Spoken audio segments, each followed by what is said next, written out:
নমস্কার, fourth pillar with the people, স্বাগত আপনাদের এখানে। গত বছর মাত্র কয়েক ঘন্টার নোটিশে যখন প্রধানমন্ত্রী লকডাউন ঘোষণা করেছিলেন, তখন সেই সিদ্ধান্ত যে কতখানি অবিবেচনা প্রসূত ছিল এবং তার মধ্যে কতখানি মানবিক নির্মমতা লুকিয়ে ছিল, সেটা সমাজকে, দেশকে সব থেকে বেশি চোখে আঙুল দিয়ে দেখিয়েছিলেন পরিযায়ী শ্রমিকরা, যারা এক রাজ্য থেকে অন্য রাজ্যে গিয়ে কাজ করেন। তাদের যে চলমান মিছিল সারা দেশ জুড়ে দেখা গেছিল, তাতে সারা জাতির বিবেক নড়ে গিয়েছিল। এক বছর পরেও কি অবস্থার খুব একটা কোনো পরিবর্তন হয়েছে? তারও আগের থেকে, গত বছরেরও আগের থেকে এই আনঅর্গানাইজড ওয়ার্কার, যারা অসংগঠিত ক্ষেত্রে শ্রমিক, তাদের নিয়ে কোনো তথ্যই কি আদৌ সরকারের কাছে আছে? গতকাল সুপ্রিম কোর্ট তীব্র ভর্ৎসনা করেছে এই নিয়ে কেন্দ্রীয় সরকারকে এবং বলেছে যে 31শে জুলাইয়ের মধ্যে, অর্থাৎ এক মাসের মধ্যে একটা পোর্টাল তৈরি করবে। অন্তত এই যে ডেটাবেসের কথা বলা হচ্ছে অসংগঠিত শ্রমিকদের নিয়ে, তার জন্য ডেটাবেস যেন অন্তত মানুষের সামনে হাজির হয়। চূড়ান্ত ল্যাকাডেইসিক্যাল, চূড়ান্ত শিথিলতার পরিচয় দিয়েছে, গাফিলতি পরিচয় দিয়েছে কেন্দ্রীয় সরকার সুপ্রিম কোর্ট। আমরা আজকে এই বিষয়টি নিয়ে আলোচনা করব। এই বিষয়টির পিছনে, এই বিষয়টির সঙ্গে অঙ্গাঙ্গিভাবে জড়িত সরকারের যে উদাসীনতা, সাধারণ মানুষ, গরিব মানুষের প্রতি অবহেলা, তা নিয়ে অবশ্যই আমরা আলোচনা করবো। আমাদের সঙ্গে রয়েছেন প্রধানমন্ত্রী লকডাউন ঘোষণা করেছিলেন আইনজীবী অরুণাংশু চক্রবর্তী, আমাদের সঙ্গে রয়েছেন অর্থনীতিবিদ প্রসেনজিৎ বোস, আমাদের সঙ্গে রয়েছেন সাংবাদিক রজত রায়। স্বাগত সকলকে অনুষ্ঠানে। 31শে জুলাইয়ের মধ্যে এই পোর্টালটা হওয়াটা কতটা দরকারি, 31শে জুলাইয়ের মধ্যে করা সম্ভব হবে কিনা, অতীতে যে গতিতে কাজ এগিয়েছে তার দিকে? প্রসেনজিৎ, আমি প্রথমে তোমাকে বলতে অনুরোধ করি।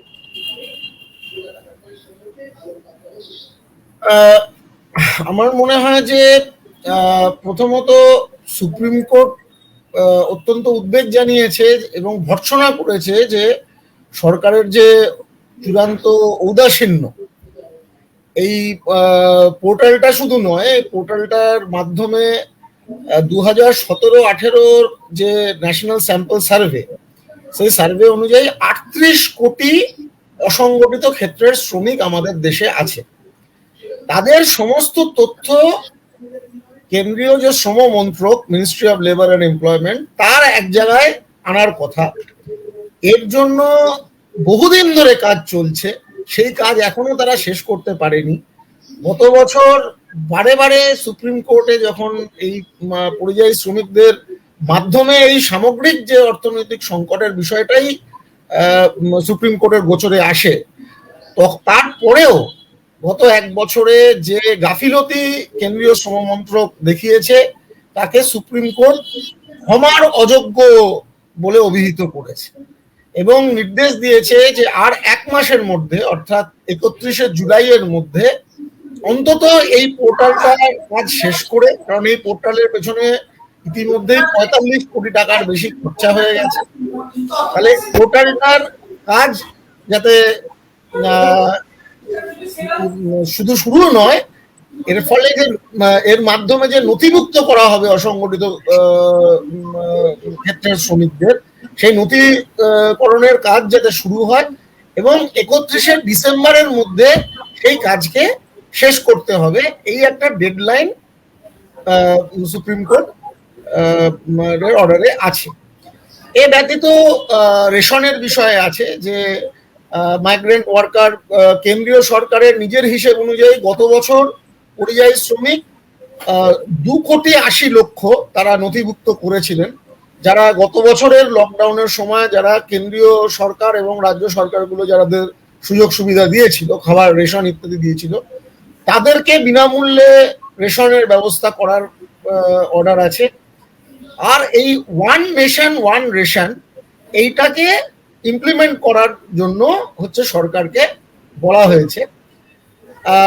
আরো কিছু কথা সুপ্রিম কোর্ট বলেছে, যেমন এটা মামলাকারী যারা আছেন, যারা এই বিষয় নিয়ে দীর্ঘদিন ধরে লড়াই আন্দোলন করছেন, বিশেষত রাইট টু ফুড ক্যাম্পেইন আছে, তারা একটা গুরুত্বপূর্ণ বিষয়ের দিকে দৃষ্টি আকর্ষণ করেছেন আদালতে, যে ন্যাশনাল ফুড সিকিউরিটি অ্যাক্ট, খাদ্য সুরক্ষা আইন যে আমাদের দেশে, যেটা 67% বা 2/3 জনসংখ্যার কে এই রেশন ব্যবস্থা প্রণালীর মাধ্যমে কম পয়সায় বা এক্ষেত্রে এখন বিনামূল্যে রেশন দেওয়ার কথা বলে, তো সেই 67% কিন্তু এখনো 2011-র জনসংখ্যার হিসেবে থেকে গেছে।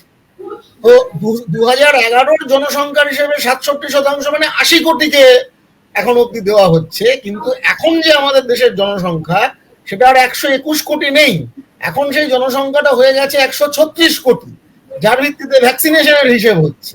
সেই 136 কোটিকে যদি আমরা 67% দেখি, তাহলে 93 কোটি মানুষ, অর্থাৎ আগের যারা রেশন কার্ড মানে রেশনের কম দামে রেশনের আওতায় যে 67 কোটি ছিল সেটা এখন 93, যে 80 কোটি ছিল সেটা এখন 93 কোটি হওয়ার কথা, অর্থাৎ 13 কোটি বাড়বে, কিন্তু তাদের তো রেশন কার্ড দেওয়া হয়নি। তাহলে প্রত্যেকটা রাজ্যের যে কোটা সিস্টেম সেগুলো বাড়ানোর কথা সুপ্রিম কোর্ট বলেছে। আমি মনে করি এই যে সুপ্রিম কোর্টের অর্ডার সদর্থক, এবং সরকারের যে গাফিলতি বা তারা যে কুম্ভকর্ণের ঘুমোচ্ছেন গত 1 বছর ধরে, যেখানে কোটি কোটি মানুষ অতলে দারিদ্র্যের অন্ধকারে তলিয়ে যাচ্ছে, সেই ঘুম ভাঙানোর পক্ষে অবশ্যই এটা একটা গুরুত্বপূর্ণ পদক্ষেপ। কিন্তু অর্থনীতিবিদ হিসেবে এবং একজন সমাজকর্মী হিসেবে আমি এই সুপ্রিম কোর্টের অর্ডারের দুটি সমালোচনামূলক মন্তব্য করতে চাই, অন্তত প্রাথমিকভাবে। প্রথম কথা হচ্ছে যে সুপ্রিম কোর্ট একটা গুরুত্বপূর্ণ বিষয়কে বলেছে যে তারা তার মধ্যে ঢুকবেন না। সেটা হচ্ছে যে প্রথম থেকে এই লকডাউন যখন হয়েছে তখন থেকে এই দাবি অনেকে তুলেছিলেন, অনেক সংগঠন তুলেছেন, রাজনৈতিক দল তুলেছেন, অর্থনীতিবিদরা মতাদর্শগত স্পেকট্রাম যে ডান বাম নির্বিশেষে সবাই বলেছেন। আমিও তার মধ্যে একটা দাবিপত্রে আমিও সই করেছিলাম যে প্রতি মাসে এই গরিব মানুষ, বিশেষত অসংগঠিত ক্ষেত্রের শ্রমিকদের অন্তত মাসে 7,500 টাকা করে ক্যাশ ট্রান্সফার করা হোক, যে যে দারিদ্র এবং দিন আনি দিন খাইদের লকডাউনের ফলে কাজ যেভাবে চলে যাচ্ছে এই ব্যতীত উপায় নেই। দরকার হলে রিজার্ভ ব্যাংক আরো টাকা ছাপিয়ে এটা করুক, তাতে মোটেও মূল্য বৃদ্ধি হবে না, কারণ এখন আমরা যে পরিমাণ অর্থনৈতিক সংকটের গহ্বরে চলে গেছি, চাহিদার এখানে কোনো সমস্যা এখানে নেই। সুতরাং এই যে ক্যাশ ট্রান্সফার প্রোগ্রাম, এইটা সরকার চালু করুক, সবাই চেয়েছিল। এখনো অবধি এই সরকার, কেন্দ্রীয় সরকারও করেনি, রাজ্য সরকাররা এক এক রকম করছে। আমাদের রাজ্যে 1,000 টাকা করে রাজ্য সরকার ঘোষণা ঢুকবে না এখনো পর্যন্ত বলেছে সুপ্রিম কোর্ট। এবার আমরা জানি না, সুপ্রিম কোর্টের অর্ডারে আছে যে পশ্চিমবঙ্গ সরকার কোনো তথ্য দিতে পারেনি কতজন স্নেহের পরশে কত টাকা পেয়েছে। সুতরাং এটাকে যে ছেড়ে দেওয়া, সুপ্রিম কোর্ট যে বললো যে এটা নিয়ে আমরা কিছু বলবো না, যে যা পারে করুক, আমি এটাকে ঠিক বলে মনে করি না। আমার মনে হয় এটা রাইট টু লাইফের অন্তর্গত। এখানেও বাধ্যতামূলক একটা মিনিমাম অ্যামাউন্ট দেওয়া উচিত, যেমন রাইট টু ফুডকে মিনিমাম অ্যামাউন্ট দেওয়া হচ্ছে, সুপ্রিম কোর্টই বলছে। তার উপরে তো অনেকে, যেমন ফ্রি রেশনের অনেকে খালি চাল ডাল দিচ্ছে, কেন্দ্রীয় সরকার খালি চাল দিচ্ছে বা গম দিচ্ছে, অনেকে তার সাথে ডাল দিচ্ছে, তেল দিচ্ছে, কিছু রাজ্য দিচ্ছে কিছু রাজ্য দিচ্ছে না। সেরকম একটা মিনিমাম টাকা সবাইকে দেওয়া উচিত। তার উপরেও কেউ যদি চায়, যদি স্নেহের পরশ হতে হয়, তাহলে তার উপর বাড়তি হওয়া উচিত, কিন্তু কেন্দ্রীয় সরকারের একটা মিনিমাম ক্যাশ ট্রান্সফার সকলকে। এই ব্যাপারটা সুপ্রিম কোর্ট যে ঢুকবে না, এটা তোমার কাছে আপত্তিকর মনে হয়েছে? হ্যাঁ, প্রথমত। 2 নম্বর বিষয়, যে রেশন ব্যবস্থায় এই এপিএল বিপিএল ব্যবস্থাটাকেই তুলে দেওয়া উচিত। বহুদিন ধরে এই যে এটার যে একটা গন্ডগোল তৈরি করছে সে কথা অনেকেই বলছে। এখন এই ওয়ান নেশন ওয়ান রেশনের নাম করে যেটা হচ্ছে, এই আধার লিঙ্কেজ বা বায়োমেট্রিক্স, এর ফলে আসলে আরো বেশি সংখ্যায় লোক বাদ যাবে। কারণ আমাদের দেশের যে ইন্টারনেট কানেক্টিভিটি গ্রামে গঞ্জে, ওই বায়োমেট্রিক কাজ করবে না। এর ফলে কি হবে, অনেকে রেশন নিতে যাবে, নিতে পারবে না। আমার পরিবারের একজন যদি পরিযায়ী শ্রমিক হয়, আমি সে হয়তো কেরালায় রেশন তুলছে, আমি আমার ঝাড়গ্রামের যে রেশনের দোকানে যাব, বলা হবে তোমার রেশন তোমার পরিবারের অন্য সদস্য কেরালা থেকে তুলে নিয়েছে, সুতরাং আমি রেশন পাবো না। এই ধরনের নানা রকমের সমস্যা এতে হবে, যেগুলোকে সুপ্রিম কোর্টও ঠিক এখনো তার গোচরে আসেনি। আমার মনে হয় যে এই ব্যবস্থা, এই ওয়ান নেশন ওয়ান রেশন করার আগে universalisation of public distribution system, ration ব্যবস্থাটাকেই সম্পূর্ণভাবে সার্বজনীন করে দিয়ে তারপরে এসব করা উচিত। কারণ কেন্দ্রীয় সরকারের কাছে এপ্রিল মাসে বাফার নর্মের 3 গুণ বেশি খাদ্যশস্য মজুদ ছিল, প্রায় 770 লক্ষ টনের উপরে খাদ্যশস্য মজুদ ছিল। সুতরাং এই ইউনিভার্সালাইজেশনের ক্ষেত্রে কোনো সাপ্লাই কনস্ট্রেন্ট নেই, খাদ্যশস্য ভান্ডার পরিপূর্ণ, এটা করার এটাই হলো সঠিক সময়। এই সমালোচনা প্রসেনজিতের বক্তব্য শুনলাম, তোমার দুটো আপত্তির বিষয় আমরা শুনলাম। আমি রজত দা তোমার কাছে গিয়ে আমি তোমার সঙ্গে আমি যেটা আলোচনা যেতে চাইছি আর কি, গত বছর, তারপরে উমাংশুদার কাছে যাব তার সূত্র ধরেই, গত বছর প্রথম যখন এই বিষয়টা সুপ্রিম কোর্টে এসেছিল, তখন সুপ্রিম কোর্টের তখনকার প্রধান বিচারপতি বোবদে তিনি বলেছিলেন যে বিষয়টা নিয়ে কোনো মাথা ঘামানোর কোনো দরকার নেই, সরকার ওদের খেতে দিচ্ছে, সুতরাং টাকা দেওয়ার কি দরকার আছে। সেখান থেকে আজকে সুপ্রিম কোর্টের অবস্থান অনেকটা সরে এসেছে, অনেকখানি আদালতের কাছ থেকে মানুষের ন্যায় বিচার পাওয়ার সম্ভাবনা দেখা দিয়েছে বলে অনেকে মনে করছেন। আদালতের গতকালের যে নির্দেশ, সেটাকে তুমি কিভাবে দেখছো? তোমার কি ধারণা এর ফলে সত্যি সত্যি কতটা উপকার হবে আনঅর্গানাইজড সেক্টরের ওয়ার্কার? যদি আমরা সুপ্রিম কোর্টের গত বছরের 29শে মার্চের থেকে শুরু করি দেখতে, 24শে মার্চ বোধহয় সম্ভবত লকডাউন শুরু হয়, এবং 29শে মার্চ থেকে প্রথম সুপ্রিম কোর্টের কাছে সবাই হাজির হয়, তখন তুষার মেহতা সরকারের তরফ থেকে বলেন যে সরকার যাবতীয় যা যা করণীয় পরিযায়ী শ্রমিকদের সব করছে। তাদের 6 লাখ মতো শ্রমিককে বিভিন্ন জায়গাতে খাওয়ানো হচ্ছে, হ্যাঁ, কিছু কয়েক লাখ শ্রমিককে রাখার ব্যবস্থা করা হয়েছে, অতএব আর কিছু করার দরকার নেই। এবং তখন সুপ্রিম কোর্টের অবজারভেশন ছিল এটার মধ্যে আমাদের যাওয়ার কোনো দরকারই নেই, এটা পুরোপুরি কেন্দ্রীয় সরকার হ্যান্ডেল করছে, লেট দেম ডু ইট। এবং এই যে মার্চের 29 তারিখের পর থেকে পরপর কয়েকটা হিয়ারিং, তখন পর্যন্ত অবস্থান পাল্টায়নি। পাল্টালো কখন? মে মাসের শেষে গিয়ে জুন মাসের শুরুতে ইতিমধ্যে আমাদের পাবলিক ডোমেনে কতগুলো খবর চলে এসেছিল। এক, রেল লাইনের পরিযায়ী শ্রমিকরা কাটা পড়েছেন, রাস্তায় হেঁটে ফিরতে গিয়ে গাড়ি চাপা পড়ছে, জলের অভাবে না খেতে পেয়ে ক্লান্তিতে রাস্তায় মারা যাচ্ছে, বোম্বের দাদা স্টেশনে এবং দিল্লির একটা স্টেশনে পুলিশ তাদের উপর লাঠিচার্জ করছে।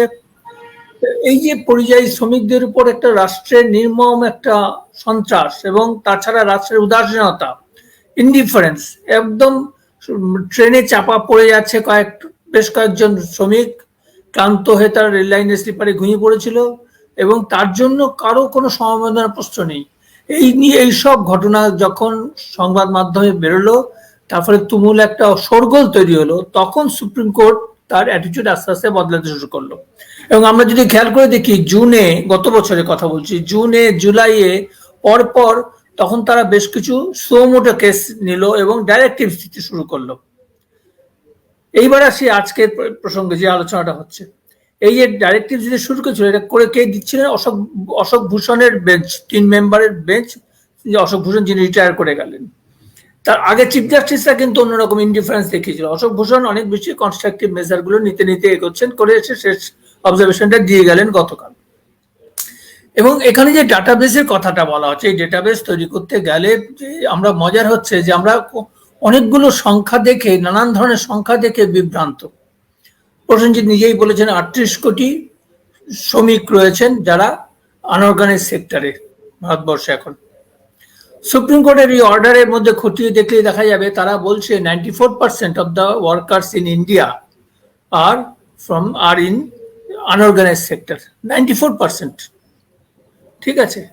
এবং তাদের পরে যদি আমরা বিভিন্ন স্টেট থেকে কত পরিযায়ী শ্রমিক তাদের ওখান থেকে গেছে বা এসছে বা কতজনকে তারা শিফট করিয়েছে, তার যে এফিডেভিট গুলো তারা সুপ্রিম কোর্টে জমা দিয়েছে, সেগুলো যদি অ্যাডাপ্ট করি, হ্যাঁ, খুব বড় জোর 2 কোটির মতো হবে। যে সংখ্যাটা প্রসেনজিৎ আগে বলেছেন যে 2,80,00,000 মানুষের জন্য খাদ্য ব্যবস্থা করা হয়েছিল, বিনামূল্যে যে রেশন দেওয়াটা কেন্দ্র সরকার করেছিল, সেই ফিগারটা তারা রাজ্যগুলোর কাছ থেকে নিয়ে তারপর করেছিল। এটা সুপ্রিম কোর্টের কাছে দেওয়া এফিডেভিটের মধ্যে আছে। এবার আমি আসি নির্মলা সীতারামনের একটা কথা, সেটা তিনি প্রকাশ্যেই বলেছিলেন যখন তিনি প্রথম ঘোষণা করেন গত বছর জুনে, যে 3 মাসের জন্য পরিযায়ী শ্রমিকদের বিনামূল্যে 5 কিলো করে রেশন দেওয়া হবে। তখন সাংবাদিকরা প্রশ্ন করেছিল, আপনি কত পরিযায়ী শ্রমিকদের এটা দিচ্ছেন? বলে উনি বলেছে 8 কোটি। তখন বলেছে, আপনি কোথায় পেলেন এই 8 কোটির সংখ্যাটা? বলে বিভিন্ন রাজ্য থেকে, সরকার থেকে যে দেওয়া হয়েছে ফিগার, সেটা জুড়ে আমি এই 8 কোটিতে পৌঁছেছি। আমি 38 কোটি আনঅর্গানাইজ সেক্টর, তার মধ্যে একটা বড় অংশ পরিযায়ী শ্রমিক আছেন, মাইগ্রেন্ট ওয়ার্কার্স, তার মধ্যে কনস্ট্রাকশন লেবার আছেন। হ্যাঁ, আমি মেনে নিচ্ছি, কিন্তু এটা 8 কোটি নাকি trade union, central trade union গুলো বলছে 11 থেকে 12 কোটি, নাকি এটা আরো বেশি? এই তথ্যগুলো কিন্তু ডেটাবেসের মধ্যে এখনো আসেনি। এইগুলো এখনো কোনো বলপার্ক হিসেবে আমরা জানি না। এগুলো নানান রকম ভ্রান্তি। এই যে 2,80,00,000 লোককে প্রথম দফাতে গত বছর ওরা রেশন টেশন দিয়েছিল, তাহলে নির্মলা সীতারামন 8 কোটি, সেই 8 কোটির বাকিরা কোথায় গেল? 5,20,00,000 তাদের জন্য কি হলো? কোনো উত্তর নেই। কিন্তু এরকম অজস্র ফাঁক পাওয়া যাবে ডেটাবেস গুলো। কিন্তু মজার হচ্ছে, এখানে আমি একটা কথা বলে শেষ করছি, আমাদের হাতে কিন্তু গোটা 4 আইন আছে। ইন্টারস্টেট মাইগ্রেন্ট ওয়ার্কার্স এমপ্লয়মেন্ট এবং সার্ভিসেস, হ্যাঁ, সার্ভিস কন্ডিশনস ইত্যাদি নিজে একটা 1979 এর। কনস্ট্রাকশন লেবার অ্যাক্ট আছে, সেটা বোধ হয় 1996। তাছাড়া আরো আছে আনঅর্গানাইজ সেক্টর ওয়ার্কারদের জন্য অ্যাক্ট, সেটা বোধ হয় 2005 হবে কি আর একটু এদিক ওদিক, আমার না, দুটো বোধ হয় 60-70, আমার ঠিক এক্সাক্ট মনে নেই। এনিওয়ে, বলতে চাইছি, এবং ডিজাস্টার ম্যানেজমেন্ট অ্যাক্ট, এগুলো দিয়ে আমরা আপৎকালীন অবস্থাতে সামলাতে পারার কথা ছিল। আমরা এই অ্যাক্টগুলোতে যে যে জিনিসগুলো রয়েছে, সেটা যে মিনিমাম আমরা ইমপ্লিমেন্ট করতাম, অর্থাৎ রাজ্য এবং কেন্দ্র, তাহলেই কিন্তু এটা কিন্তু মিটে যেত। কিন্তু কেন্দ্রীয় সরকারের একটা সমালোচনা আমি করবো, এগুলো নিয়ে বারবার তারা বলছে রাজ্যকে করতে, কেন্দ্রকে করতে, এফিডেভিট দিতে, এবং তারপর বলছে তারা দিচ্ছে না। আমি বুঝতে পারছি না তাদের সেন্সার করছে না কেন কেন্দ্রীয় সরকার, সুপ্রিম কোর্ট, এটা আমি বুঝিনি। আর দ্বিতীয়, শুরু থেকেই, গত বছর থেকেই বেশ কিছু শিল্প সংস্থা এই মাইগ্রেন্ট ওয়ার্কারদের টাকা এবং বন্ধ শিল্পের এমপ্লয়ীদের টাকা দেওয়ার ব্যাপারে গড়িমসি করে তারা কোর্টে গিয়েছিল। সুপ্রিম কোর্ট কিছুদিন নাড়াচাড়া করার পরে, কিছুটা হিয়ারিং এর পর বলে দিল যে এটা নিয়ে ওরা কিছু করবেন না, এটা তারা নিজেরা রিকনসিলিয়েশন করে নিয়ে দেবে, ওয়ার্কারদের সঙ্গে মালিকরা কথা বলে করে নিক। ব্যাপারটা এমন জায়গায় নিয়ে এলো যেখানে ওয়ার্কারদের রিকনসিলিয়েশনের জায়গা নেই। তারা সত্যি সত্যি, এটা তো একটা টেবিলের দুপারে বসে সমানে বসে আলোচনা হচ্ছে তা নয়। ওয়ার্কারদের পেটে খাবার নেই, কাজ নেই, আশ্রয় নেই, সেই অবস্থায় তারা কি নেগোশিয়েট করবে? সুপ্রিম কোর্ট এখানে কিন্তু কোনো মধ্যস্থতাকারীও হলো না, ইন্টারভেন করলো না। এগুলো আমার আপাতত বলা, পরে আবার আলোচনা এগুলো তখন দেখা যাবে। হ্যাঁ, ঠিকই। যে কারণে আমরা বলি যে যখন কথা ওঠে যে আনঅর্গানাইজ সেক্টরে, অসংগঠিত ক্ষেত্রে লোকেদের কথা, শ্রমিকদের কথা কেন আলোচিত হয় না, কেন মিডিয়াতেই আর চর্চাতেই হোক বা সরকারের ভাবনাতেই হোক প্রাথমিকতা পায় না, প্রায়োরিটি পায় না, তার একটা কারণ হচ্ছে তাদের সংজ্ঞার মধ্যেই আছে। তারা আনঅর্গানাইজড বলে, তারা অসংগঠিত বলে। আমাদের অন্যান্য যে সমস্ত ট্রেড ইউনিয়ন যে সমস্ত রয়েছে, সংগঠিত শিল্প, সরকারি কর্মচারী, রেলওয়ে শ্রমিক, তারা যেরকম ভাবে সংগঠিত ভাবে দলবদ্ধ ভাবে দাবি আদায় করতে পারেন, আনঅর্গানাইজ সেক্টরের লোকেরা তা পারেন না। সেই জন্যই তারা আনঅর্গানাইজ, সেই জন্যই তারা উপেক্ষিত। বস্তুত গত বছর লকডাউন ঘোষণার সময় আনঅর্গানাইজ সেক্টরের শ্রমিকদের কথা সম্ভবত কারোর মাথায় ছিল না। দুজন উচ্চপদস্থ কেন্দ্রীয় সরকারি আমলার চাকরি গেছে তার জন্য, তাদের এই বিষয়টা তারা সরকারের নজরে আনেনি বলে। অভিভাবকতা, আমি তোমার কাছে যাব। আইনের কথা যেটা হচ্ছে, গত বছর সুপ্রিম কোর্ট মাথা ঘামাতে অস্বীকার করেছিল, এবছর সুপ্রিম কোর্ট এখন যে অবস্থান নিয়েছে সেটা আনঅর্গানাইজ সেক্টরে ওয়ার্কারদের পক্ষে, শ্রমিকদের পক্ষে ভালোই বলে মনে করা হচ্ছে। তোমার সামগ্রিক অবজারভেশনটা কি? অসংগঠিত ক্ষেত্রে শ্রমিকরা সুবিধা কি কিছু পাবে? গত বছর যখন সুপ্রিম কোর্টে বোবদে বললো যে খাওয়া দিলেই তো হয়, টাকা দেওয়ার প্রয়োজন কি আর কি, আমি তো লিখেছিলাম যে তাহলে তো সুপ্রিম কোর্টের বিচারপতি হিসেবে ওকে খাওয়া দিলেই হয়, ওষুধ ফষুধ কেনার টাকা তাহলেই বা সরকার দেবে। যখন মানে সেই যখন খরা হয় আর কি, ফসল নষ্ট হয়, তারপরে বৃষ্টি হলে ঠিক যেরকম হয়, যখন অলরেডি প্রায় 38 crore পরিযায়ী শ্রমিক হিসেবটা যদি দিয়ে ঠিক হয়, তাহলে ধরে নিতে হবে সেখানে একটা রেকর্ড আছে, সেখানে কোনো রেকর্ড নেই। সুতরাং 38 crore, 1/4 of the population of Indian population হচ্ছে পরিযায়ী শ্রমিক, migrant labour, unorganise labour, construction worker. সুতরাং এগুলো ভুলভাল তথ্য আর কি দিয়ে লাভ নেই। এবার প্রশ্ন হচ্ছে, যখন সুমোটো নিল গতবারে, তখন দুটো সুপ্রিম কোর্টের মূল যেটা দিয়েছিল যে 3টে অ্যাক্ট ইমপ্লিমেন্ট করতে বলেছিল। একটা অ্যাক্ট হচ্ছে ওই interstate migrant worker act, second act হচ্ছে কনস্ট্রাকশন ওয়ার্কার অ্যাক্ট, থার্ড হচ্ছে unorganised worker social security act, আর একটা ছিল হচ্ছে তোমার 2000, একটা হচ্ছে 2008, একটা হচ্ছে 1996, একটা হচ্ছে 1979। 1979-এর সেকশন 9 অনুযায়ী ওই হিসেবটা করতে হবে যে কোথায় কত দূর আছে। এইবার যে এখন যতগুলো আলোচনা হচ্ছিল তাতে পোর্টাল কেন্দ্রিক আলোচনাটা, কিন্তু সুপ্রিম কোর্টের ডিরেকশনটা পোর্টাল কেন্দ্রিক নয়। সুপ্রিমের ডিরেকশনটা অনেক ওয়াইড ডিরেকশন, মনে হয় কেউ পড়েনি বা খেয়াল করেনি আর কি। ইম্পর্টেন্ট ডাইরেকশন যেটা সুপ্রিম কোর্ট দিয়েছিল, 1 নম্বর হচ্ছে যে distribution of dry ration to migrant, এবং যদি দেখা যায় যে সে কারা দেবে, স্টেট, সেন্টার তো একটা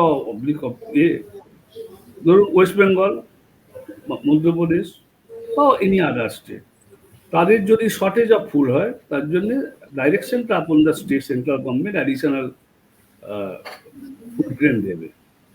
সেকেন্ডটা হচ্ছে ওই সেকশন 9 অনুযায়ী তারা দেখবে যে মাইগ্রেন্ট ওয়ার্কাররা কিন্তু ওই অ্যাক্টিভ যেটা সিকিউরিটি ফুড সিকিউরিটি অ্যাক্ট 2008 তাতে কভার নয়। তাহলে মাইগ্রেন্ট ওয়ার্কার যারা আছে তারা ওই ফুড সিকিউরিটি অ্যাক্টে কভার করার জন্য তাদেরকে একটা আইডেন্টিফাই করতে হবে। 1 নেশন 1 কার্ড, এটা অন্য একটা পলিটিক্স আছে এর মধ্যে, 1 নেশন 1 কার্ডের পিছনে একটা রাজনীতি আছে, যাই হোক সেটা আমি আলোচনার এখানে বিষয় না। আর একটা করতে হবে কি যে রেজিস্টার, বহু লোক তো মাইগ্রেন্ট ওয়ার্কার অ্যাপয়েন্ট করে, যেমন বিশেষ করে বিগ ফিল্ডে, বিশেষ করে সোনার যারা গুজরাটে, বিশেষ করে এখানে আছে, কারা কারা এগুলোকে এনগেজ করলো, কতজনকে করলো। তারপর হচ্ছে কমিউনিটি কিচেন মানে লার্জেস্ট পপুলেটেড এরিয়াতে দুবেলা খাবার জোগাড় করতে পারে যারা পারে না, এই সমস্তগুলোই কিন্তু চলবে যতদিন কোভিড থাকবে, টিল কোভিড কন্টিনিউস। সব সেখানটা মাইগ্রেন্ট লেবারার বেশি থাকে, তারা দুটো মিল কিনে খেতে পারে না, তাদের জন্য এই মিলটা চালু করতে হবে স্টেট। ফোর্থ হচ্ছে স্টেটকে স্কিম তৈরি করতে হবে for migrant labourer, unorganised worker. এই ভ্যালুয়েবল ডিরেকশন গুলো দিয়েছে। ইনফ্যাক্ট এই ডিরেকশনটা দিয়েছিল অ্যাক্টগুলো ইমপ্লিমেন্ট করার জন্য 24 দিনে হয়েছিল, 9/6/2020-তে সুপ্রিম কোর্ট এই ডিরেকশনটা দিয়েছিল যে এই অ্যাক্টগুলোকে ইমপ্লিমেন্ট করো। কোন স্টেট অ্যাক্টগুলোকে ইমপ্লিমেন্ট করেনি। কুম্ভিরাসু বেরোচ্ছে যে উমুক খারাপ, তুমুক খারাপ, উমুক খারাপ, কোন স্টেট করেনি, মানে কোনো পলিটিক্যাল লিডারও সেটাকে এজিটেট করেনি। এই যে মাইগ্রেন্ট ওয়ার্কাররা যখন প্রায় 1 কোটি লোক যখন সাইকেলে করে, হেঁটে, রোড অ্যাক্সিডেন্ট, লরিতে করে রোড অ্যাক্সিডেন্টে মারা গেছে, সেই ওই দৃশ্য ওই কার্বাইডের পর ওই বিখ্যাত ফটোর পর একটা ছবি গোটা পৃথিবীতে চলেছিল। সেটা যেহেতু পশ্চিমবঙ্গের গুলো অতটা, পাটনা স্টেশনে একটা বাচ্চা, সে বোঝেইনি যে তার মা মারা গেছে, সে মা খেতে না পেয়ে, জল না পেয়ে ডিহাইড্রেশনে মারা গেছে, বাচ্চাটা বুঝতেই পারেনি। This was the situation. ওই সময় বলেছিল বোবদে যে আমরা খেতে তো দিচ্ছি। যখন সুপ্রিম কোর্ট তারপরেও একটা অর্ডার বলেছে will not interfere, will not, state central খুব ভালো কাজ করছে, সুতরাং আমরা, তারপরে তো অশোক ভূষণের ইংরেজিতে লজ্জা, আমার ধারণা ওই বোবদে লজ্জা ফলজা পেয়ে বলেছে ভাই তুমি এটা কর, এটা আর কি ইনরে করে সেই অর্ডারটাই দিয়েছে লাস্ট আর কি। এবার দেখা যে প্রথম কথা হচ্ছে কনস্ট্রাকশন ওয়ার্কার, সেকেন্ড হচ্ছে যারা যেগুলোদের নাম নেই, যারা কন্ট্রাক্টর লেবার, এর কোথায় কতগুলো আছে। এই যে তোমার বাড়িতে বা আমার বাড়িতে বা অনেকের বাড়িতে যে লেবার গুলো কাজ করে, কনস্ট্রাকশন করে, তার হিসাব কে রাখবে, কে রেখেছে? সেই জন্য এটা মোস্ট ইম্পর্টেন্ট থিং, যারা এনগেজ করছে তাদেরকে ওইটা পার্টিকুলারটা দিতে হবে। সেটা তুমি লাইসেন্স যারা দিচ্ছে, যারা লাইসেন্সি কন্ট্রাক্টর তারা করো। সুতরাং যেটা আমার প্রশ্ন সেটা হচ্ছে এই যে এতগুলো আইন রয়েছে, আইনগুলো যদি মানছে না, সরকার মানছে না বা এমপ্লয়ার কন্ট্রাক্টররা মানছে না, তাদের জন্য কোনো শাস্তির বিধান নেই। সে কিভাবে তাদের এনফোর্সমেন্ট হবে? আইন যখন কার্যকর করতে হবে। এই যে অ্যাক্ট গুলো রয়েছে সেগুলো যে ইমপ্লিমেন্ট হচ্ছে না, সেগুলো যে ভায়োলেট হচ্ছে, তার জন্য পলিটিক্যাল লিডার যারা সোশ্যাল ওয়ার্কার, যারা পলিটিক্যাল লিডার, তাদের অ্যাজিটেট করা উচিত। গভর্নমেন্ট তো করবে না। যে গভর্নমেন্ট দেশ চালাবে, রাজ্য চালাবে, তাদের কাছে তো এগুলোর কোনো মূল্য নেই। সুতরাং তার কারা করবে তাহলে? সুতরাং আমি যদি দোষ দিই যে পার্টিকুলার এই রাজনৈতিক দলকে বা ওই রাজনৈতিক দলকে, তা তো দিয়ে লাভ নেই কিছু। প্রথম কথা হচ্ছে এখানে আমরা কেউ দেইও নি, এখনো পর্যন্ত কোনো রাজনৈতিক দলের কোনো কথা আলোচনাতে ওঠেও নি। আমরা অবস্থাটা নিয়ে আলোচনা করছি, এখনো পর্যন্ত এখানে আমরা কেউ আলোচনা করিনি যে কোনো রাজনৈতিক দল, মানে আমি নিজেরা কেউ বলিনি আর কি।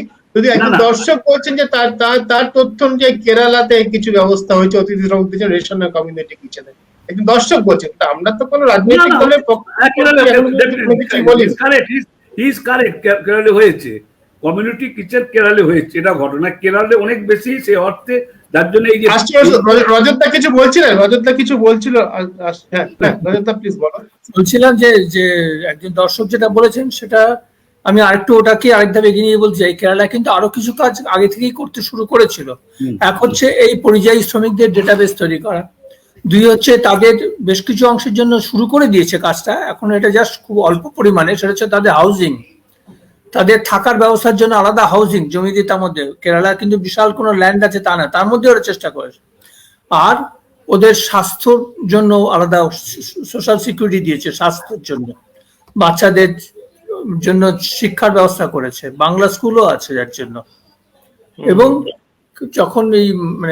যখন এইটা শুরু হলো, মহামারী শুরু হলো আর কি, তখন আমি কেরালার প্রশাসনের সঙ্গে যোগাযোগ করে ওদের কাছে ডিটেলে লিখিতভাবে আমি জানতে চাই, এবং ওরা পাঠায় আমাকে বিভিন্ন এলাকাতে ওরা কি ধরনের কাজ করছে, কত লোকের জন্য করছে।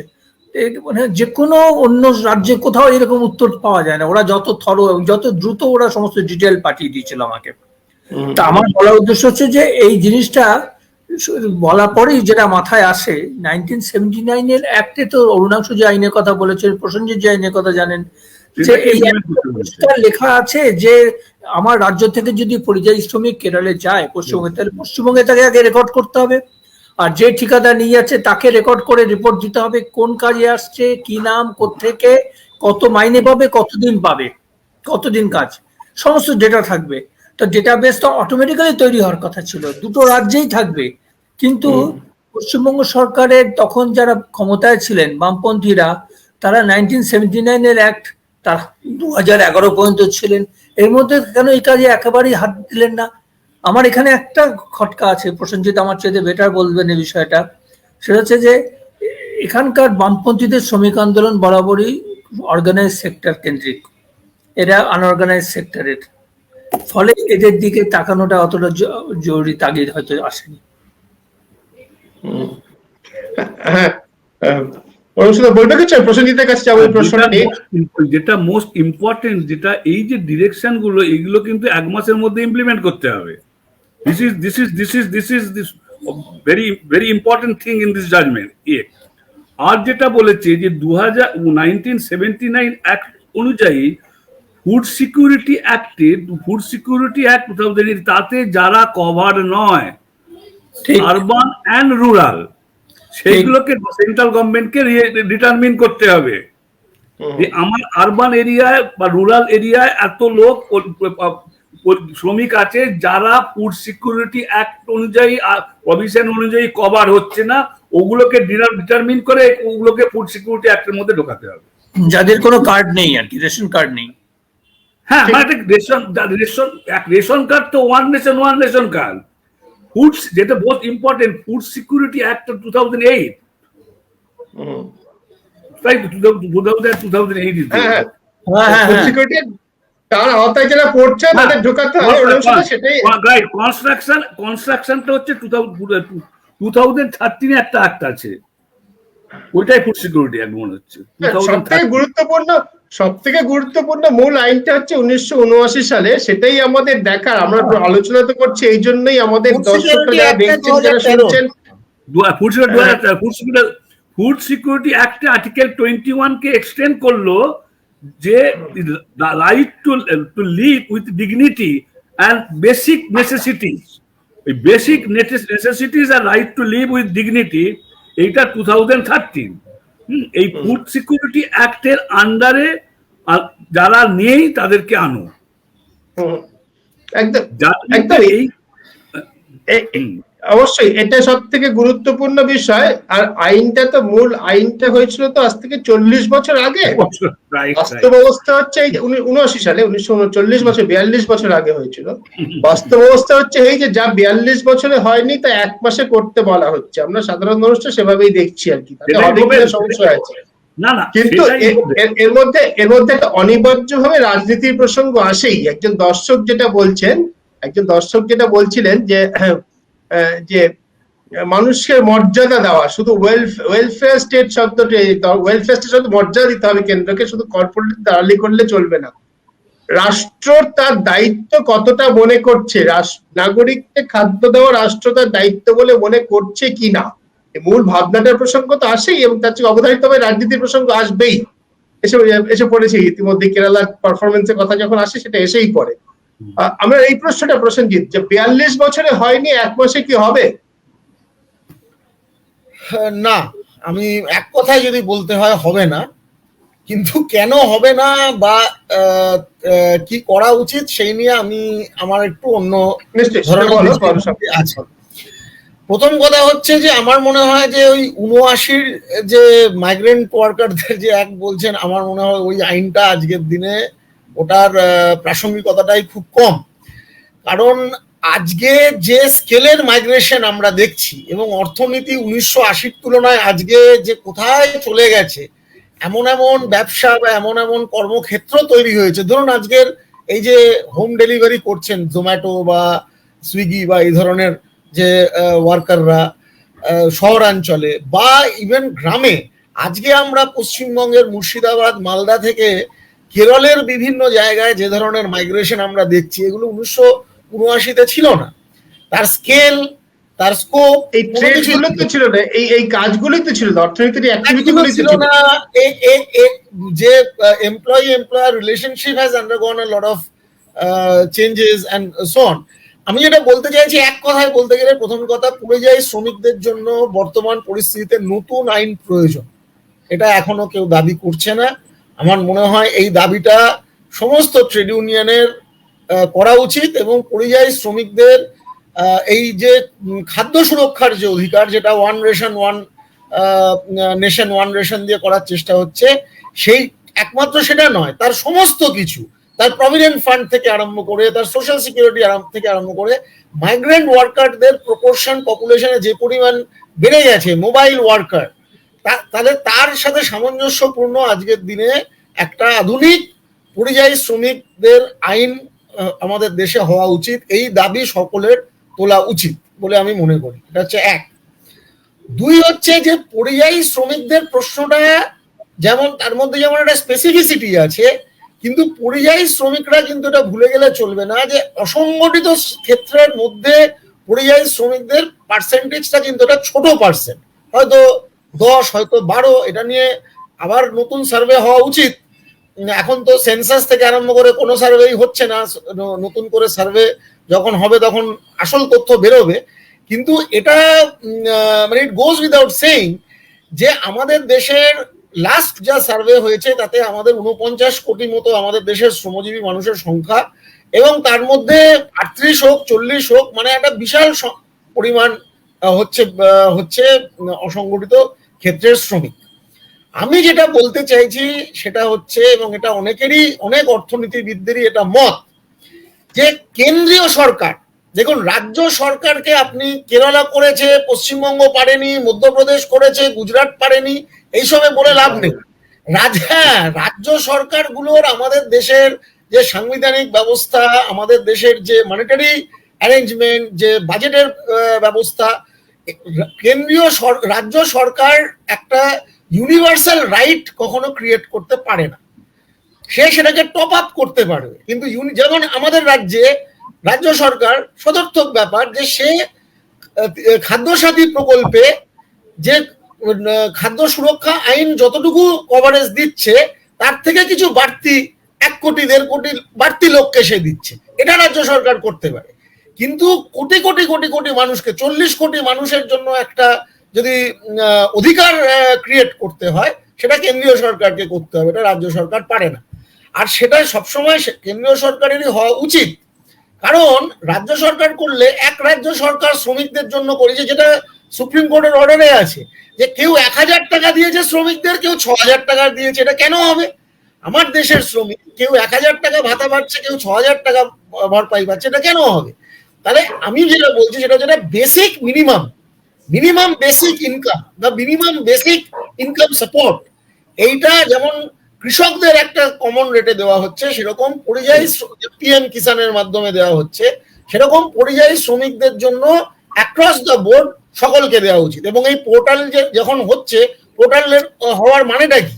যেটা সেন্ট্রাল ডেটাবেস, তাহলে সেন্ট্রাল ডেটাবেস যখন বানাচ্ছেন, যেমন কৃষকদের ডেটাবেস তৈরি হয়েছে, পরিযায়ী শ্রমিকদের, এই অসংগঠিত ক্ষেত্রে সেরকম শ্রমিকদের এনডিইউ যেটা হচ্ছে, সেই ডেটাবেসটা যখন তৈরি হবে, তখন সেই ডেটাবেসটাকে কাজে লাগিয়ে এই প্রত্যেকটা অসংগঠিত ক্ষেত্রের শ্রমিককে তার একটা ন্যূনতম আয় সুনিশ্চিত করতে হবে। আমাদের দাবি যে সেই আয়টা হোক। এখনকার যে আমাদের ইনকাম লেভেল বা এর পেছনে অনেক জটিল ক্যালকুলেশন আছে, আমি ওর মধ্যে যেতে চাই না, যেটা সম্ভব 7,500 টাকা করে মাসে দেওয়া, এটা আমাদের ভারতের বর্তমান পরিস্থিতিতে সম্ভব। আমেরিকায় ভুলে যাবেন না, $1200 করে দেওয়া হয়েছিল, ইন্ডিয়ার কারেন্সিতে সেটা প্রায় 80,000 টাকা হয়। আমরা সেখানে তার 10 আমেরিকান একজন এভারেজ মানুষ ডোনাল্ড ট্রাম্পের মতো একটা চূড়ান্ত দক্ষিণপন্থীর কাছ থেকে প্রায় 80,000 টাকা করে চেক পেয়েছে। আমরা তার 10 ভাগের 1 ভাগ চাইছি, 7,500 টাকা করে এই অসংগঠিত ক্ষেত্রের শ্রমিকদেরকে দিন। এটা হচ্ছে তুমি যেটা বলছো সেটা নমিনাল ভ্যালুতে $100 মতো। এখানে অবশ্য ক্রয় ক্ষমতার প্রশ্ন আসে, টাকা ডলারের ক্রয় ক্ষমতার। যাই হোক, হ্যাঁ, মানে আমি পারচেজিং পাওয়ার মূল দাবিটা হচ্ছে 7,500 টাকা করে, 7,500 টাকা আমি বলছি। হ্যাঁ, শ্রমিক পিছু তুমি চাইছো। হ্যাঁ, তৃতীয় যেটা বলা সেটা হচ্ছে যে ন্যাশনাল ফুড সিকিউরিটি অ্যাক্টটা একটা ভালো অ্যাক্ট, কিন্তু এটা ত্রুটিমুক্ত অ্যাক্ট নয়। বহু মানুষ এই ফুড সিকিউরিটি অ্যাক্টের বাইরে এখনো, আমরা সার্ভে করি, এই কয়েকদিন আগে কলকাতার লাগোয়া গড়িয়া অঞ্চলে আমরা একটা বস্তিতে সার্ভে করেছি। আমি একটা উদাহরণ দিচ্ছি, সেই বস্তিতে আমরা সার্ভে করেছি গড়িয়ার কাছে, কবি সুভাষ মেট্রো স্টেশনের ঠিক পিছনে। সেখানে আমরা সার্ভে করে দেখছি যে ধরুন প্রায় 25% যে আবাদি তার রেশন কার্ড নেই। এটা আমি একটা উদাহরণ দিলাম। আমি জাস্ট যেদিন ইয়াস সাইক্লোন হয়েছে তার কয়েকদিনের মধ্যেকার করা সার্ভে, মানে 1 মাসও হয়নি, 1 মাসের একটু ওপরে হয়েছে এই সার্ভে আমরা করেছি। এইরকম বহু মানুষ আপনি পাবেন, বহু জায়গায়, দেশের বহু জায়গায় গরিব মানুষ যাদের রেশন কার্ড নেই। সুতরাং এই রেশন ব্যবস্থাটাকে আরো যদি আপনাকে সত্যি সত্যি একটা যে ওয়েলফেয়ার স্টেটের কথা বলা হচ্ছে, বা অদ্ভুত ব্যাপার, এই সুপ্রিম কোর্টের জাজমেন্টে অরুণাংশু বাবু নিশ্চয়ই পড়েছেন, ওখানে সোশ্যালিস্টিক প্যাটার্ন অফ সোসাইটির কথা বলা হয়েছে এই সুপ্রিম কোর্টের জাজমেন্টে, যে আমাদের দেশ একটা সোশ্যালিস্টিক প্যাটার্ন অফ সোসাইটি। সেটা বাস্তবে কতটা আমি জানি না, কিন্তু সুপ্রিম কোর্ট এটা মনে করেন, শুনে খুব ভালো লাগলো। তো সেক্ষেত্রে কিন্তু খাদ্যের অধিকারটা একটা অধিকার, কেউ পাবে কেউ পাবে না, তাহলে এই বিপিএল এপিএল কেন থাকবে? তাহলে খাদ্যের অধিকারটা অন্তত, টাকার অধিকারের সাথে সাথে খাদ্যের অধিকারটা অন্তত সার্বজনীন করা উচিত। খাদ্য সুরক্ষা আইনকে বদলে এপিএল বিপিএল তুলে দিয়ে সার্বজনীন খাদ্যের অধিকার, মিনিমাম যে চালটা ডালটা। প্রসেনজিৎ, এটা তো রাজনৈতিক দাবি, তাই এটা কি কার্যকর করার জন্য যে one nation one ration card, তত্ত্বগত ভাবে এটা তো আমার তো ঠিকই মনে হয়। তোমার এই বিষয়ে খুব সংক্ষেপে বক্তব্য কি বলতে হবে? প্রথম কথা হচ্ছে যে যদি আমি আগে আইন পরিবর্তন না করে, ইউনিভার্সালাইজেশন না করি, সার্বজনীন না করে বর্তমান ব্যবস্থা ঠিক নয়, এটা অসুবিধা আছে। আরো বেশি লোক বাদ পড়বে, কারণ আধারের সাথে সিডিং করতে হবে, আধারও অনেকের নেই, বা এই সিডিং এর প্রবলেম হবে। তোমার এই বক্তব্য তুমি আগেও বলেছো, এটাতে অনেক কথা হতে পারে, বলা যেতে পারে এটাতে অনেক আগ বাড়িয়ে ভাবনা, মানে কার্যকর করার আগেই অনেক সমস্যার কথা ভাবা হচ্ছে। অরুণাংশুদা বলো। আমি প্রসেনজিৎকে একটা কথা বলতে চাই আর কি, সেটা হচ্ছে আপনি মনে হয় একটা ভুল কনফিউজ করে ফেলেছেন, যে একটা 1979 আর আজকে 2040ও একই জিনিস থাকবে। তার কারণটা হচ্ছে একটা নামই হচ্ছে interstate migrant worker regulation of employment and condition of service. একটা মাইগ্রেন্ট ওয়ার্কার সে যে কোনো কারণ, নতুন একটা জিমোটো হোক আর উমুকোটা হোক, সে যদি কেরালে গিয়ে করে তার কন্ডিশন অফ সার্ভিসের জন্য একটা। সুতরাং একটা আজকের ইনঅ্যাপ্লিকেবল, এটা একবার অ্যাবসলিউটলি রং আইডিয়া আর কি। কারণ ওই অ্যাক্ট অনুযায়ী মাইগ্রেন্ট ওয়ার্কার, মাইগ্রেন্ট শব্দটার মানে হচ্ছে যে যেমন ধরুন 1000 বছর ধরে যে পাখিগুলো রাশিয়া থেকে আসছে আজও আসছে, সুতরাং তাতে বছরের সঙ্গে তার পাখির আসা যাওয়াটা হয়তো পলিউশনের জন্য আসতে না পারে, এটা নাম্বার 1 নম্বর। সেকেন্ড, যে অ্যাক্টগুলো রয়েছে সেই অ্যাক্টগুলো ইমপ্লিমেন্টেড হয়নি। ইমপ্লিমেন্টেড যদি অ্যাক্টগুলো হয়, ইউনিভার্সাল অ্যাক্ট বলে কোনো কিছু হয় না। অ্যাক্ট পার্লামেন্ট তৈরি করে, সেই পার্লামেন্ট যদি অ্যাক্টে কোনো ভুলভাল থাকে পার্লামেন্ট সেটা অ্যামেন্ড করে। সুতরাং এই যে social security, food security act 2013, এই সিকিউরিটিটাই দেওয়া হয়েছে। প্রসেনজিৎ ইউনিভার্সাল অ্যাক্টের কথা বলছেন, উনি বলছেন ইউনিভার্সাল পাবলিক ডিস্ট্রিবিউশন সিস্টেমের কথা। এই সিস্টেমের জন্য যে অ্যাক্ট প্রয়োজন সেই অ্যাক্ট করার কথা বলছেন। এই অর্ডারটাই তো জাজমেন্ট কি মুশকিল, সেই অর্ডারটাই তো জাজমেন্ট দিয়েছে না। আপনি পড়েননি জাজমেন্টের যে অপারেটিভ পার্টটা, জাজমেন্টের অপারেটিভ পার্টটা কি আছে বলে দিচ্ছি। একটা হচ্ছে direction upon state to bring in place appropriate scheme for distribution of dry ration to migrant, state can ask for additional. তার মানে সুপ্রিম কোর্ট বলে দিল যে ড্রাই রেশনটা মাইগ্রেন্ট লেবাররা যেখান থেকে আসুক সেটা তোমাকে স্কিম করে দিতে হবে। পয়েন্ট 1, যদি খাবার কম পড়ে তুমি দিল্লিকে বলবে, দিল্লি বাধ্য দিতে, আগে দিল্লি দিত না। যদি আমি 500 মেট্রিক টন ধান দিয়েছি বা গম দিয়েছি, আমার লাগছে না, মাইগ্রেন্ট লেবাররা এসছে আরো বেশি, সুতরাং তুমি দাও, তোমাকে দিতে হবে, সেটাও by 31st, mind it, scheme by 31।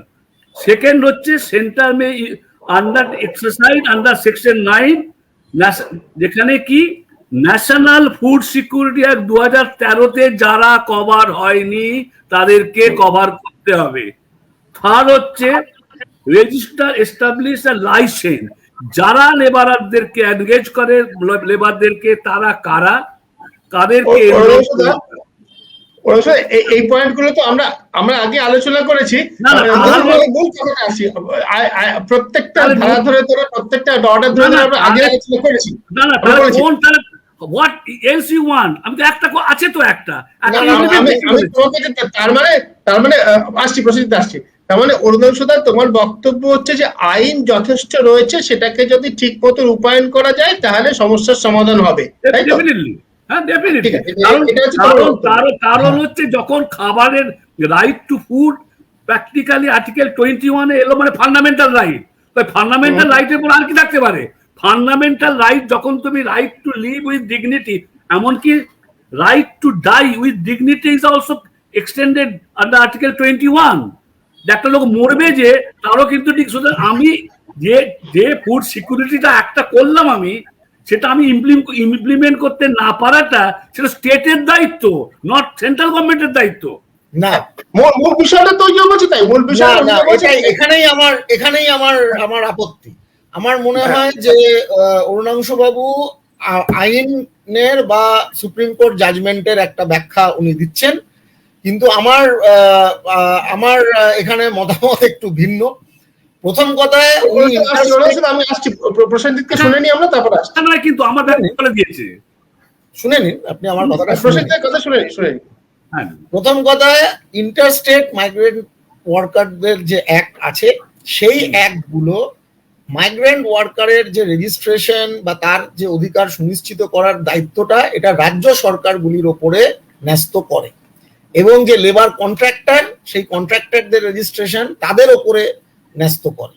আমি যেটা বলতে চাই, কে করবে? স্টেট। এটাই তো স্টেট বলতে, আপনি শুনুন, স্টেট মানে স্টেট গভর্নমেন্ট, নট স্টেট মানে হচ্ছে স্টেট মানে হচ্ছে টোটাল। কিন্তু স্টেট যখন আমি একটা করছি, একটা আমি বলার চেষ্টা করছি, একটু শুনুন না। আমি বলছি ইংরেজিতে স্টেট কথাটার দুটো মানে হয়, একটা হচ্ছে রাষ্ট্র আর একটা হচ্ছে রাজ্য।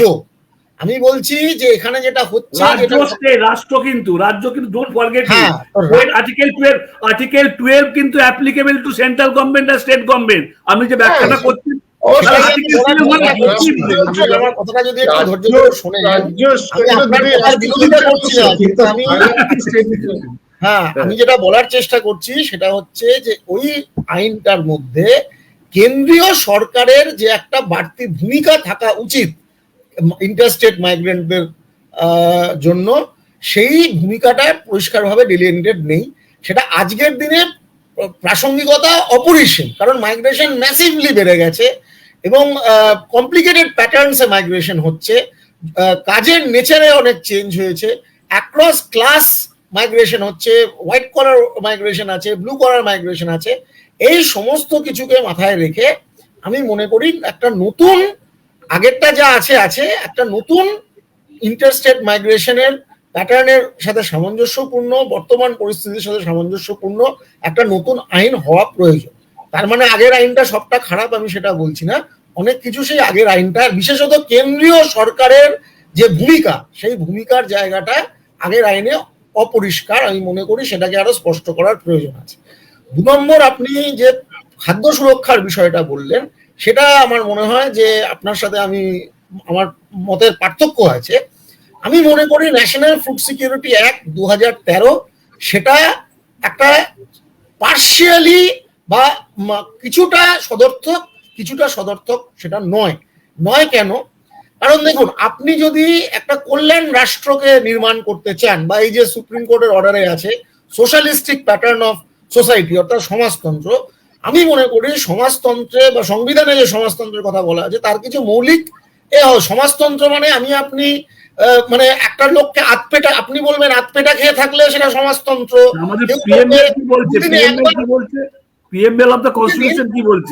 শুনে নিন, আপনি এটা বলতে পারেন খাদ্যের অধিকারকে আপনি আপনার মতো করে ব্যাখ্যা করতে পারেন। ব্যাখ্যা এটা হতে পারে সপ্তাহে একদিন খেতে দেবো, সেটা খাদ্যের অধিকার। এটা হতে পারে যে সারাদিনে একবেলা খেতে দেবো, সেটাও খাদ্যের অধিকার। আমি বলছি এইভাবে খাদ্যের অধিকারকে ব্যাখ্যা করা যায় না। খাদ্য একটা মৌলিক ব্যাপার। খাদ্য সুরক্ষা মানে সার্বজনীন রেশন প্রণালী। যে খেতে চাইবে সে খেতে পাবে। আমার কার্ড থাক বা না থাক, আমার আধার কার্ড থাক বা না থাক, আমার যদি খিদে পায়, দিনের শেষে রাষ্ট্র আমাকে খাবার দেবে। হয় কাঁচা খাবার দেবে, কাঁচা রেশন দেবে, আমি রান্না করে খাবো, আর না হলে ক্যান্টিনে গিয়ে আমি বিনা পয়সায় খাবার খেতে পারবো। এইটা আমি খাদ্য সুরক্ষা মানে এটা বুঝি। এটা বহু দেশে আছে, সভ্য দেশে, বড়লোক দেশগুলোতে এই ব্যবস্থা আছে। আমাদের মতো অনুন্নত দেশে এই ব্যবস্থা নেই। এখন আমাদের দেশে এই অনেক বড়লোক হয়ে গেছে। এখন আম্বানি আদানির মতো লোকেরা কোটি কোটি টাকা তারা আয় করছে, প্রয়োজনের অতিরিক্ত তারা আয় করছে। কিন্তু এখনো আমাদের দেশে অনেক শিশু তারা ম্যালনারিশড, অনেকে খেতে পায় না, খাবারের জন্য ভিক্ষে করে। তাই আমাদের দেশে মানে হচ্ছে বিনামূল্যে সার্বজনীন রেশন ব্যবস্থা। এখন আমাদের ফুড সিকিউরিটি অ্যাক্টে এপিএল বিপিএল করা আছে, সেইটা সার্বজনীন খাদ্য সুরক্ষা হলো না। এইটা একদমই প্রসেনজিৎ, আমি তোমার সঙ্গে সম্পূর্ণ একমত। আমি 2021 সালে দাঁড়িয়ে, আমি একবিংশ শতাব্দীর তৃতীয় দশকে এসে দাঁড়িয়ে আছি।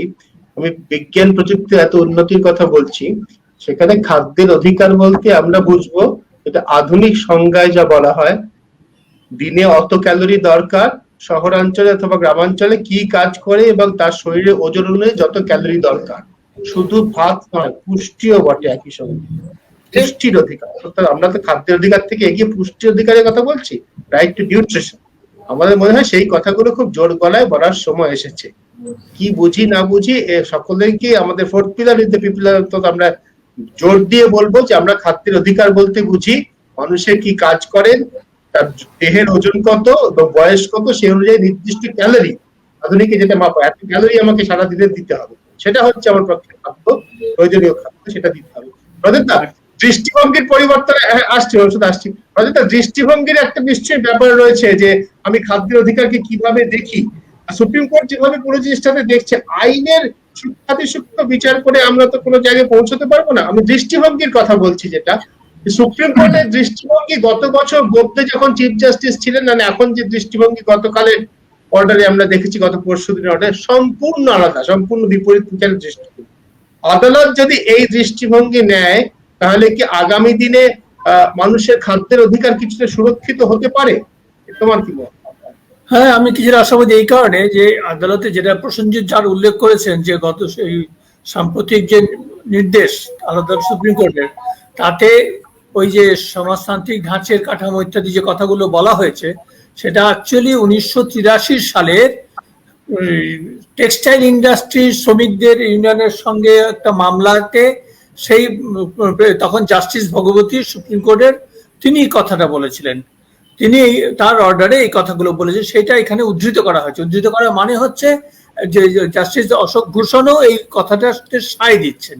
কিন্তু মনে রাখতে হবে 1983 সালে যে সময় এই কথাটা হয় তখন বোম্বেতে টেক্সটাইল মিলগুলোকে দত্ত সামন্তের প্রথমে দীর্ঘদিনের স্ট্রাইক, তারপরে টেক্সটাইল মিলগুলোকে ধ্বংস করে সেখান থেকে সরিয়ে দেওয়া শহরের কোল থেকে, এবং চারদিকে ছড়িয়ে টড়িয়ে পুরো টেক্সটাইল শ্রমিকদের পুরো আন্দোলন শেষ এবং তারা ছত্রভঙ্গ। এবং আমি তারপরে বোম্বেতে বহুবার গিয়ে একটা কেস ফলো করছিলাম, সেটা হচ্ছে সবচেয়ে ওল্ডেস্ট যে textile mill central cotton mill বিড়লাদের, সেইটা একদম শহরের কেন্দ্রস্থলে, সেইটা বিশাল বেশ কয়েক একর জমি নিয়ে, সেইটা এবার কারখানা তো বন্ধ, এবার সেই জমিটা কে পাবে? প্রথম কথা, জমিটা দেওয়া হয়েছিল, রাষ্ট্র দিয়েছিল বা রাজ্য সরকার দিয়েছিল শিল্প করার জন্য। এবার শিল্প বন্ধ, শিল্প আর হবে না, বিড়লারা হাত তুলে নিচ্ছে। তারা বলছে পরিষ্কার অন রেকর্ড, বিড়লারা বলছে যে আমরা ওখানে কমার্শিয়াল একটা মল করব, শপিং মল করব, বিশাল ব্যাপার হবে। তারা শিল্প থেকে সরে গিয়ে অন্য ব্যবসা, বাণিজ্যিক একটা ব্যবসা করবে।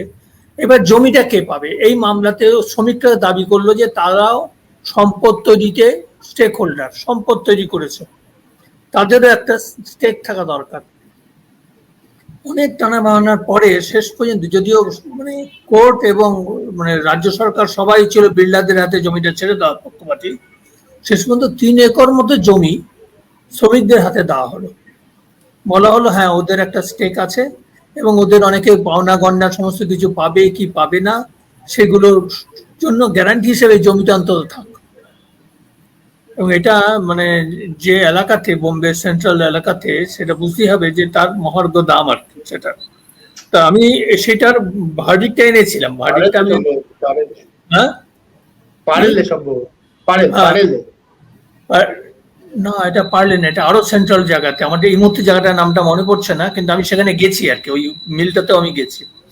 তো আমার বলার উদ্দেশ্য হচ্ছে আমি ওই ভার্ডিক্টের পুরো টেক্সটটা জোগাড় করেছিলাম, তার মধ্যে এটা ভালো করে পড়েছি, এবং এই যে শ্রমিকদের একটা স্টেক আছে তার একটা রেজোনেন্স পাচ্ছি আমি জাস্টিস ভগবতীর ওই অর্ডারটা, যেটার উল্লেখটা অশোক ভূষণ করেছেন, জাস্টিস অশোক ভূষণ যে করেছেন, সেখানে কিন্তু বলছে যে শ্রমিকরা নিছক তারা একটা মানে ইমপ্লিমেন্ট নয় উৎপাদনে, তারাও পার্ট অফ দিস থিং আর কি। ক্যাপিটাল যেমন লাগানো হচ্ছে, পুঁজিপতিরা ক্যাপিটাল দিচ্ছে, শ্রমিকরাও তাদের লেবার দিচ্ছে, অর্থাৎ দে আর অলসো ক্রিয়েটিং ওয়েলথ। তার মানে তাদেরও একটা স্টেক হোল্ডার হিসেবে স্বীকার করা হচ্ছে। এই যে অ্যাওয়ারনেসটা, এটা সুপ্রিম কোর্টের হাইয়েস্ট লেভেলে গিয়ে যখন এই অ্যাওয়ারনেসটা পাচ্ছি, রেজোনেন্স পাচ্ছি, তখন আমি আশাবাদী যে এই ডিবেটটা চলবে এবং আগামী দিনে শ্রমিকরা আরো বেশি করে তাদের স্টেক হোল্ডার হিসেবে নিজেদের অস্তিত্ব এস্টাবলিশ করতে পারবে। কিন্তু মনে রাখতে হবে এখনো খুব বড় বিপদ, সেটা হচ্ছে 3টে শ্রমিক, সবকটা শ্রমিক আইনকে এক জায়গায় করে 3টে শ্রমিক আইন করা হয়েছে। যেখানে আগে 100 জনের বেশি শ্রমিক থাকলে সেখানে তুম করে বন্ধ করা যেত না, ছাঁটাই করা যেত না, এখন সেটা 300 হয়ে গেছে। এবং হায়ার অ্যান্ড ফায়ার যে একটা ব্যাপক মাত্রায় চলছে, ঘোষিত অঘোষিত সর্বত্র, আমরা সংবাদপত্র প্রতিষ্ঠানগুলোতে দেখলেই বুঝতে পারবো গত 2-3 বছরে কলকাতা এবং দিল্লি সর্বত্র সংবাদপত্র প্রতিষ্ঠানগুলো কিভাবে হায়ার অ্যান্ড ফায়ার করেছে। তো সেই জন্যই বলছি শ্রমিকদের খাদ্য নিরাপত্তার কথা শুধু বললে হবে না, তাদের জীবনযাপনের নিরাপত্তার কথাটাও একটু ভাবতে হবে। সেটা কি করে আনা যায়, কোন কোন আইন আনা যায়, সেগুলো ভাবতে হবে। এবং এটা একটা প্রসেস, এই প্রসেসটাই লড়াইয়ের প্রসেস। যেভাবে এখন পরিযায়ী শ্রমিকদের লড়াই চলছে, পরিযায়ী শ্রমিকদের যেহেতু সবচেয়ে বড় শ্রমিক বাহিনী ভারতবর্ষে, ওই অসংগঠিত ধরে নিয়ে আমি বলছি আর কি, তো অসংগঠিত শ্রমিক বাহিনীকে যদি আরো বেশি সাহিত্য দিয়ে মানে আর নিরাপত্তা দিতে হয়, তাহলে তো আমাকে শুধু খাদ্য নিরাপত্তার কথা ভাবলে হবে না, একটা সার্বিক প্যাকেজ করতে হবে। স্বাস্থ্য নিরাপত্তা, স্বাস্থ্য, খাদ্য, বাসস্থান, শিক্ষা সবই লাগবে, সেইগুলোর কথা ভাবতে হবে। নিশ্চয়ই নিশ্চয়ই পরিযায়ী শ্রমিকরা হয়তো সেই ব্যাপারটাকে, পুরো সমস্যাটাকে অনেক বেশি দৃশ্যমান ভাবে মানুষের চোখের সামনে নিয়ে এসছেন। তারা তো খুব দৃশ্যমান, যে রাস্তা দিয়ে তারা চলছেন, যেতে পারছেন না, এটা বহু মানুষ যারা বিষয়টা সম্পর্কে একেবারে অবহিত ছিলেন না, তারা তো অবহিত হচ্ছেন, তারা জানছেন, তারা বিষয়টা নিয়ে ভাবছেন। আইনের পরিবর্তনে, দৃষ্টিভঙ্গি পরিবর্তনের কথা বলছে। পরিষদ আমাদের শেষ করতে হবে, একদমই সময় ফুরিয়ে এসছে।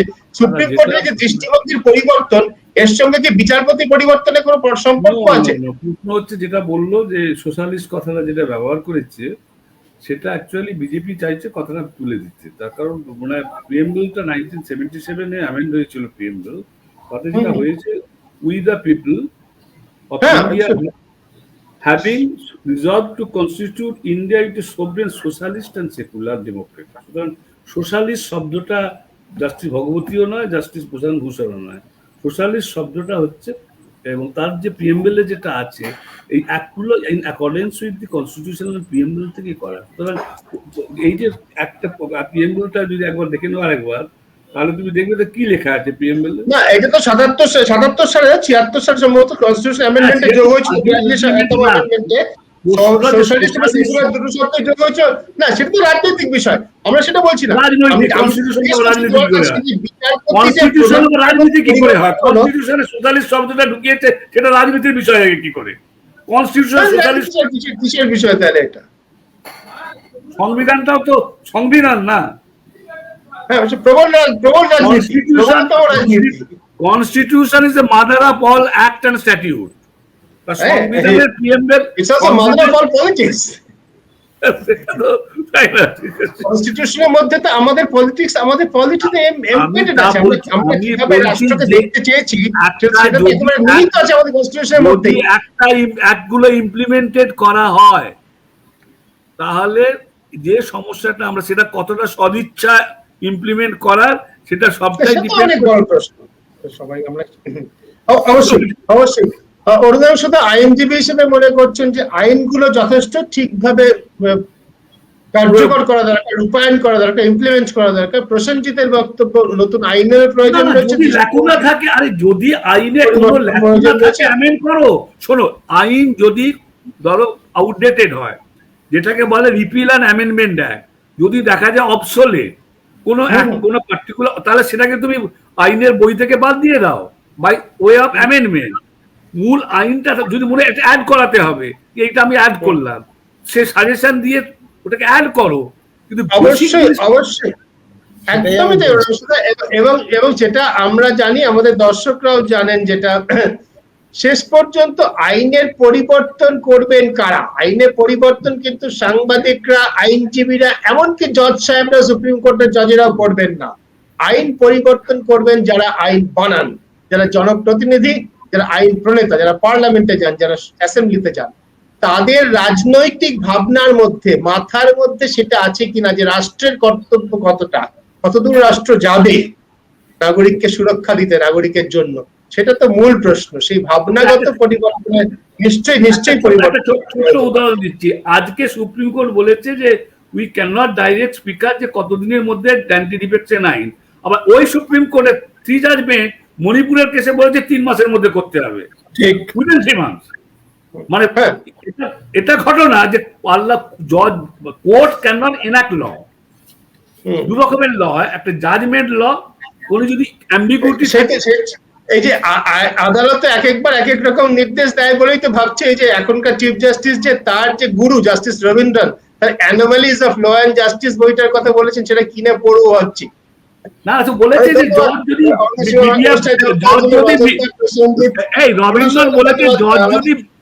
রবীন্দ্রন বলেছে জজ যদি মিডিয়া সাবি হয়, তাহলে সে ভালো জজ হয় না। হ্যাঁ, নিশ্চয়ই নিশ্চয়ই। অনেক ধন্যবাদ আমাদের সঙ্গে অনুষ্ঠানে যোগ দেওয়ার জন্য। দর্শকদের অনেক ধন্যবাদ। এবং আমরা এটা বলেই শেষ করব যে শেষ পর্যন্ত কিন্তু দৃষ্টিভঙ্গি, শেষ পর্যন্ত ভাবনা, আমি কি ভাবছি, রাষ্ট্র কি ভাবছে, নাগরিকের জন্য তার কত দূর করা কর্তব্য। অনেক ধন্যবাদ এই অনুষ্ঠানে আমাদের সঙ্গে থাকার জন্য।